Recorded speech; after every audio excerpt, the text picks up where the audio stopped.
Tuna একটি rocket তৈরি করে, কারণ সে চাঁদে একটু জায়গা কিনেছিল। টুনিকে সারপ্রাইজ দেবে বলে রকেটটি তৈরি করে। যখন রকেটটি তৈরি হয়ে যায়, চাই এবার গিয়ে টুনিকে ডেকে নিয়ে আসি, আর সঙ্গে জ্বালানিটাও নিয়ে আসবো। এই বলে টুনা ঘরে চলে যায় টুনিকে ডেকে আনার জন্য, আর সঙ্গে জ্বালানিটাও আনার জন্য। টুনা চলে যেতেই সেখানে একটি পেতনি চলে আসে, আর টুনার রকেটে একটি টাইম বোম লাগিয়ে দিয়ে সেখান থেকে চলে যায়। আর টুনা টুনিকে সঙ্গে করে নিয়ে আবারও রকেটের কাছে চলে আসে। টুনি, আমি রকেটের ভিতরে যাচ্ছি, তুমি আগুনটা দিয়ে দিও।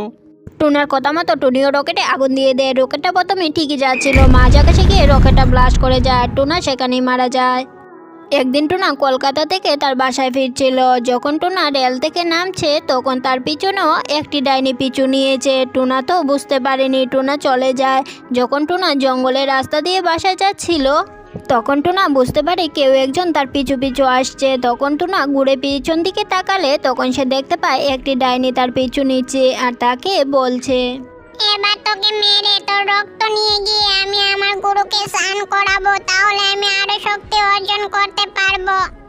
ডাইনির এইসব কথা শুনে টুনা বলে উঠল, ডাইনি মাসি, তুমি আমাকে মেরো না। তুমি যদি আমাকে মেরে ফেলো, তাহলে আমার ছোট বাচ্চা আর আমার বউকে কে দেখবে? ওদের যে আমি ছাড়া আর কেউ নেই।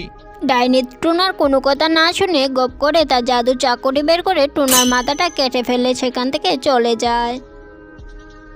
বাঁশবাগানের মাথার উপরে চাঁদ উঠেছে, ওই আসছে দেখো ডাইনি বুড়ি, বলছে শুধু টুনি পাখি কই।